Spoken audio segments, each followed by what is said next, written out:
Hello everyone, let start TDS memory technique. ఇది వచ్చేసరికి ఏంటంటే ఓన్లీ మెమరీ టెక్నిక్ మాత్రమే. ఇన్ డీటెయిల్గా డెప్త్గా నెక్స్ట్ వీడియోలో అప్లోడ్ చేస్తాను along with questions. So story start చేద్దాం. ఫస్ట్ ఏంటంటే 10% రేట్ అప్లికేబుల్ అయ్యే సెక్షన్స్ అనమాట. ఇది ఫస్ట్ ఒక స్టోరీ చెప్తాను. అక్షయ్ కుమార్ అనే పర్సన్ 1992లో చాలా డీసెంట్ శాలరీ ఎర్న్ చేస్తూ ఉంటాడు. అయితే ఆగస్ట్లో 1992లో ఆగస్ట్లో తన పిఎఫ్ బ్యాలెన్స్ నుంచి 50,000 అనేది విత్డ్రా చేస్తాడు. విత్డ్రా చేసిన అమౌంట్ని 1993లో సెక్యూరిటీస్లో ఇన్వెస్ట్మెంట్ చేస్తాడు. దాని మీద తనకి ఇంట్రెస్ట్ అనేది ఎర్న్ చేస్తాడనమాట. తర్వాత 1994లో తను ఎర్న్ చేసిన ఇంట్రెస్ట్ని మళ్ళీ రీఇన్వెస్ట్మెంట్ చేస్తాడు ఈక్విటీ షేర్స్లో. దాని మీద తను డివిడెంట్ అనేది ఎర్న్ చేస్తాడు 5,000 రూపీస్. తర్వాత 1994 ఆగస్ట్లో తను ఎర్న్ చేసిన డివిడెంట్ని ఎఫ్డీ చేస్తాడు. దాని మీద 40,000 ఇంట్రెస్ట్ అనేది ఎర్న్ చేస్తాడనమాట. స్టోరీ మళ్ళీ రిపీట్ చేస్తాను. అక్షయ్ కుమార్ అనే పర్సన్ 1992లో డీసెంట్ శాలరీ ఎర్న్ చేస్తూ ఉంటాడు. తర్వాత ఆగస్ట్ 1992లో తన పిఎఫ్ బ్యాలెన్స్ నుంచి 50,000 విత్డ్రా చేస్తాడు. విత్డ్రా చేసిన అమౌంట్ని సెక్యూరిటీస్లో ఇన్వెస్ట్మెంట్ చేస్తాడు అండ్ దాని మీద ఇంట్రెస్ట్ అనేది ఎర్న్ చేస్తాడు. ఇప్పుడు 1993లో తర్వాత తను ఎర్న్ చేసిన ఇంట్రెస్ట్ని మళ్ళీ రీఇన్వెస్ట్మెంట్ చేస్తాడు ఈక్విటీ షేర్స్లో అండ్ దాని మీద డివిడెంట్ అనేది 5,000 ఎర్న్ చేస్తాడు 1994లో. తర్వాత ఆగస్ట్ 1994లో తను ఎర్న్ చేసిన డివిడెంట్ని బ్యాంక్లో ఎఫ్డీ చేస్తాడు అండ్ దాని మీద 40,000 ఇంట్రెస్ట్ అనేది ఎర్న్ చేస్తాడనమాట. సో దీన్ని మనం టీడీఎస్ సెక్షన్స్ ప్రకారం లింక్ చేసుకుందాం. ఇప్పుడు ఫస్ట్ 1992 అన్నాను కదా, 192 సెక్షన్ శాలరీ. తర్వాత 192A పిఎఫ్ 50,000 ఎగ్జంప్షన్ లిమిట్ అనేది అప్లికేబుల్ అవుతుంది అండ్ రేట్ వచ్చేసరికి 10% అనమాట. 193 ఇంట్రెస్ట్ ఆన్ సెక్యూరిటీస్. తర్వాత 194 డివిడెండ్ 10% వస్తుంది రేటు. తర్వాత 5,000 అనేది ఎగ్జంప్షన్ లిమిట్ అనమాట. తర్వాత 194A interest other than securities అనమాట అండ్ 10% రేట్ అనేది అప్లికేబుల్ అవుతుంది అండ్ ఎగ్జంప్షన్ లిమిట్ వచ్చేసరికి 40,000. తర్వాత ఇప్పుడు 5% స్టోరీ. ఇప్పుడు ఈ చెప్తున్న ఈ 3 ఎగ్జాంపుల్స్లో 3 సెక్షన్స్ కింద 5% రేట్ అనేది అప్లికేబుల్ అవుతుంది అండ్ 15,000 అనేది ఎగ్జంప్షన్ లిమిట్ అనమాట. ఫస్ట్ దినేష్ కార్తిక్కి అండ్ హర్భజన్ సింగ్కి ఒక్కరే గురువు అనమాట. దినేష్ కార్తిక్ అనే పర్సన్ ఎవరు అంటే ఇన్సూరెన్స్ ఏజెంట్. అతనికి ఇన్సూరెన్స్ కమిషన్ అనే ఇన్కమ్ ఎర్న్ చేస్తూ ఉంటాడు. తర్వాత హర్భజన్ ఏంటంటే రియల్ ఎస్టేట్ ఏజెంట్ అనమాట. తనకి కమిషన్ అండ్ బ్రోకరేజ్ అనేది వస్తుంటుంది. అయితే ఈ గురు అనే పర్సన్ ఏం చేస్తాడు అంటే లాటరీ టికెట్స్ అనేది సేల్ చేస్తుంటాడు. తనకి commission on sale of lottery tickets అనేది వస్తుందన్నమాట. ఇప్పుడు టీడీఎస్కి లింక్ చేద్దాం. 194D దినేష్ కార్తిక్ కదా, ఇన్సూరెన్స్ కమిషన్. 194G గురు కదా, commission on sale of lottery tickets. 194H Harbhajan commission and brokerage అనమాట. ఈ 3 సెక్షన్స్కి రేట్ వచ్చేసరికి 5% అండ్ ఎగ్జంప్షన్ లిమిట్ వచ్చేసరికి 15,000. తర్వాత 194LA ఈ సెక్షన్ ఎలా చూద్దామంటే గవర్నమెంట్ అనేది ఏదైనా ఎక్విజిషన్ చేస్తుంది అనుకోండి, మనం ఇవ్వమని ప్రొటెస్ట్ చేస్తే ఏం చేస్తుంది, లాక్కుంటుంది మన దగ్గర నుంచి. అంటే LA లాక్కోవటం, compulsory acquisitions of immobile property అనమాట. రేట్ వచ్చేసరికి 10% అండ్ ఎగ్జంప్షన్ లిమిట్ వచ్చేసరికి 2,50,000. తర్వాత 194N ఏంటి, క్యాష్ విత్డ్రాల్ అనమాట. దీనికి 2 స్లాబ్ రేట్స్ ఉన్నాయి, 2% అండ్ 5%. ఇక్కడ ఏంటంటే more than 20 lakhs and up to 1 crore. అది క్రోర్ అని రాశాను, 20 crores అని రాశాను, 20 lakhs కరెక్షన్ చేసుకోండి. More than 20 lakhs and up to 1 crore ఉంటే కనుక 2% అండ్ మోర్ దెన్ 1 crore ఉంటే కనుక 5% అనమాట. సో 194LA లాక్కోవటం కాబట్టి compulsory acquisitions of immobile property 10% rate అనేది అప్లికేబుల్ అవుతుంది. And 194N cash withdrawal 2 slab rates ఉన్నాయి, 2% అండ్ 5%. మోర్ దెన్ 1 crore ఉంటే కనుక 5% అనేది రేట్ అప్లికేబుల్ అవుతుంది and more than 20 lakhs and up to 1 crore ఉంటే కనుక 2% రేట్ అనమాట. తర్వాత ఇప్పుడు ఒక స్టోరీ చెప్తాను. స్టోరీ ఏంటంటే నేను చెన్నైలో పెళ్లి చేసుకోవాలి అనుకున్నాను. అయితే అక్కడ క్యాటరింగ్ అనేది ఎలా ఉందో చూద్దాము అని చెప్పేసి క్యాటరర్స్ని మీట్ అవుతాను. ఇద్దరు క్యాటరర్స్ని మీట్ అవుతాను అనమాట.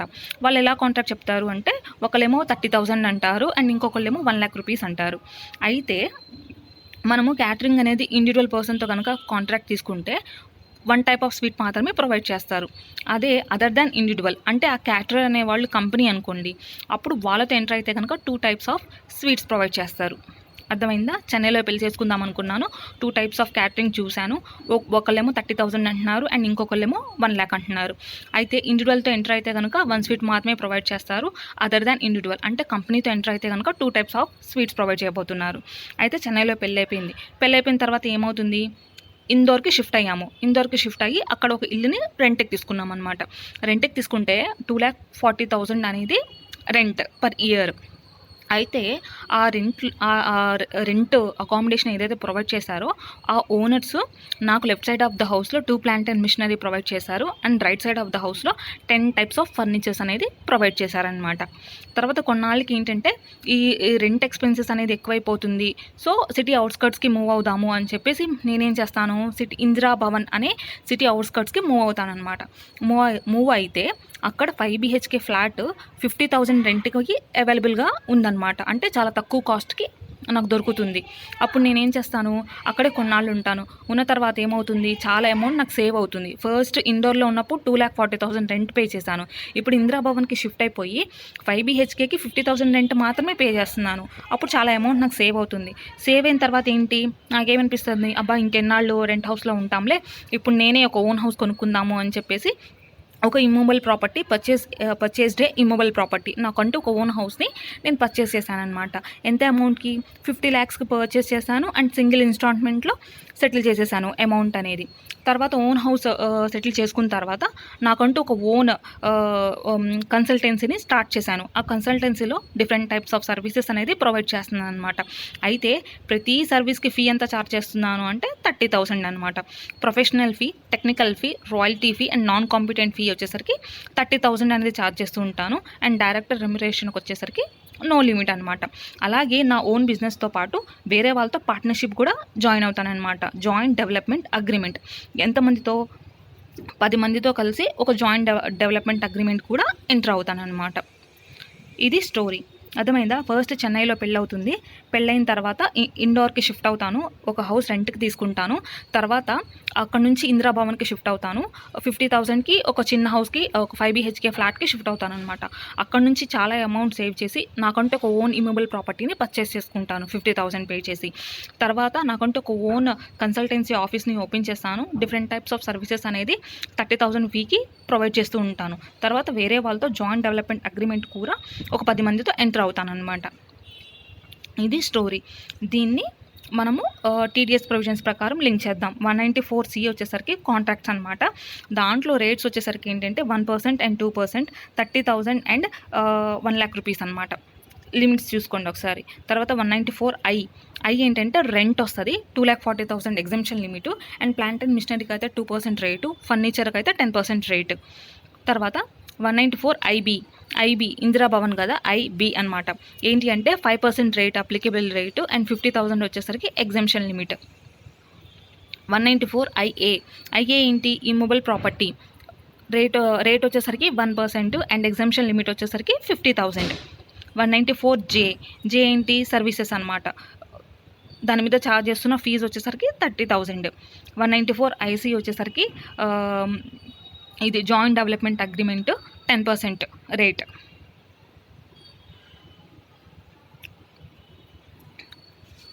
తర్వాత 194B ఇదేంటంటే casual income other than horse races అనమాట.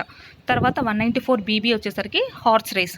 ఈ రెండింటికి అప్లికబుల్ అయ్యే రేట్ ఎంత అంటే 10% అండ్ 10,000 పర్ ఇయర్ వచ్చేసరికి ఎగ్జంప్షన్ లిమిట్. తర్వాత ఇప్పుడు చెప్పబోయే ఈ 3 సెక్షన్స్కి 5% అనేది రేట్ అప్లికేబుల్ అవుతుంది, ప్లస్ సర్చార్జ్ అండ్ సెస్ కూడా అప్లికేబుల్ అవుతుంది. 194LB, 194LC and 194LD. 194LB కింద ఎవరు వస్తారంటే infrastructure development, infrastructure debt fund అనమాట, డెట్ ఫండ్. తర్వాత 194LC C for company, Indian company or business trust. 194LD foreign institutional investors or qualified foreign investors అనమాట. ఈ 3 సెక్షన్స్కి applicable rate వచ్చేసరికి 5% plus surcharge and cess.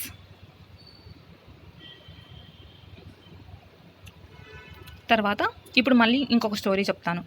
ఈ story ఏంటంటే ఒక senior citizen ఉంటాడు. ఆ సీనియర్ సిటిజన్ ఏంటంటే తనకి బిజినెస్ అండ్ ప్రొఫెషన్ 2 ఉంటాయన్నమాట. అయితే తన దగ్గర 10 మెంబర్స్ మాత్రమే ఎంప్లాయీస్ మిగిలిపోతారు. అండ్ 20,000 గూడ్స్ అంటే క్లోజింగ్ స్టాక్ మాత్రమే మిగిలిపోతుందన్నమాట. అయితే తన బిజినెస్‌ని అండ్ ప్రొఫెషన్‌ని డెవలప్ చేయటానికి తను ఏమేం చేయాలి? ఎలా చేస్తే తన బిజినెస్ డెవలప్ అవుతుంది, తన ప్రొఫెషన్ డెవలప్ అవుతుంది అని చెప్పేసి కనుక్కుంటాడనమాట. కనుక్కుంటే తనకేం తెలుస్తుందంటే ఇప్పుడు ఎట్ ప్రెజెంట్ అన్ని ఎసెట్స్ అన్నీ వర్చువల్ డిజిటల్ ఎసెట్స్గా ట్రాన్స్ఫర్ చేస్తున్నారు. Transfer of virtual digital assets అనమాట. తర్వాత అంతా కామర్స్లోనే అవుతుంది. తర్వాత తన ఇన్ ఎడిషన్గా తన బిజినెస్ డెవలప్ చేయాలంటే ఏ గూడ్స్ పర్చేస్ చేయాలి ఎట్ ప్రెజెంట్ ఇప్పుడు. తర్వాత నాన్ రెసిడెంట్స్ అండ్ ఫారిన్ కంపెనీకి ఎలా పేమెంట్స్ చేయాలి, అండ్ ఎవరెవరితో కాంట్రాక్ట్ ఎంటర్ అవ్వాలి, ఎంత కమిషన్ పే చేయాలి, ఎంత బ్రోకరేజ్ పే చేయాలి, ఎంత ప్రొఫెషనల్ ఫీ పే చేయాలి అన్న ఇన్ఫర్మేషన్ తెలుసుకుంటాడనమాట. ఎందుకు? తన బిజినెస్ అండ్ ప్రొఫెషన్కి బెనిఫిట్ చేయడానికి. సో మళ్ళీ ఇంకొకసారి చెప్తాను. సీనియర్ సిటిజన్ అనే పర్సన్ ఉంటాడు. ఆ పర్సన్ ఏంటంటే తన బిజినెస్ అండ్ ప్రొఫెషన్ని డెవలప్ చేయాలి అంటే తను ఏం చేయాలి, ఏం చేస్తే తన బిజినెస్ డెవలప్ అవుతుంది అని తెలుసుకుంటాడనమాట. ఎట్ ప్రెజెంట్ డిజిటల్ ఎసెట్స్ అన్నీ వర్చువల్గా ట్రాన్స్ఫర్ అవుతున్నాయి అని తెలుసుకుంటాడు. తర్వాత మొత్తం కామర్స్ ఆపరేటర్ ద్వారానే రన్ అవుతుంది. Payment by the commerce operators అనమాట. అండ్ ఇన్ ఎడిషన్ ఇప్పుడు ఎట్ ప్రెజెంట్ ఎలాంటి గూడ్స్ పర్చేస్ ఆఫ్ గూడ్స్ అనమాట. తర్వాత నాన్ రెసిడెంట్స్ అండ్ ఫారిన్ కంపెనీస్కి ఎలా పేమెంట్స్ చేయాలి, ఎవరెవరితో కాంట్రాక్ట్ ఎంటర్ అవ్వాలి, ఎవరికి ఎంత కమిషన్ పే చేయాలి, ఎంత బ్రోకరేజ్ పే చేయాలి, అండ్ ప్రొఫెషనల్ ఫీ ఎంత పే చేయాలి అని తెలుసుకుంటాడు. తెలుసుకున్న తర్వాత ఇప్పుడు తన బిజినెస్ అనేది చాలా డెవలప్ అవుతుంది. డెవలప్ అయిన తర్వాత తను ఆల్రెడీ సీనియర్ సిటిజన్ కాబట్టి తను ఏం చేస్తాడు, తను చనిపోయిన తర్వాత కూడా తన ఫ్యామిలీకి బెనిఫిట్గా అమౌంట్ అనేది సేవ్ చేయాలి అని చెప్పి ఏం చేయాలి అని ఆలోచిస్తాడు. అప్పుడు ఏం చేస్తాడు, లైఫ్ ఇన్సూరెన్స్ పాలసీ తీసుకుంటాడు. తర్వాత సేఫ్గా యూటీఐ అండ్ మ్యూచువల్ ఫండ్స్లో ఇన్వెస్ట్మెంట్ అనేది చేస్తాడనమాట. సో 2 టైప్స్ ఆఫ్ ఇన్వెస్ట్మెంట్స్ అనుకోండి, ఎల్ఐసి ఒకటి అండ్ యూటీఐ అండ్ మ్యూచువల్ ఫండ్స్లో ఇన్వెస్ట్మెంట్ చేస్తాడనమాట. అది స్టోరీ. ఇప్పుడు దీన్ని మనం టీడీఎస్ ప్రొవిజన్స్ ప్రకారం లింక్ చేద్దాం. 194P వచ్చేసరికి ఏంటంటే స్పెసిఫైడ్ సీనియర్ సిటిజన్కి వచ్చే పెన్షన్ ఇన్కమ్ గురించి మాట్లాడుతుంది. 194R వచ్చేసరికి benefits and perquisites in business or profession 10% and 20,000 అనమాట. తర్వాత 194S transfer of virtual digital assets 1%. 194O వచ్చేసి payment by the commerce operator to commerce participant 1%. 194Q purchase of goods 0.1%. తర్వాత 195 payable to non resident or foreign company rates in force. 194M contract commission and brokerage or professional fee 5% and 5 lakhs per annum. 194DA life insurance policy amount 5% and exemption limit వచ్చేసరికి maturity amount అనేది less than 1 lakh అనమాట. తర్వాత 194K UTI mutual fund units 10% applicable rate and 5,000 per year. I hope ఈ memory techniques అనేది మీకు ప్రిపరేషన్కి చాలా use అవుతుంది అనుకుంటున్నాను. నెక్స్ట్ వీడియోలో ఇన్ డీటెయిల్గా ఇన్ డెప్త్గా ఎక్స్ప్లెయిన్ చేస్తాను టీడీఎస్ ప్రొవిజన్స్ అనేవి.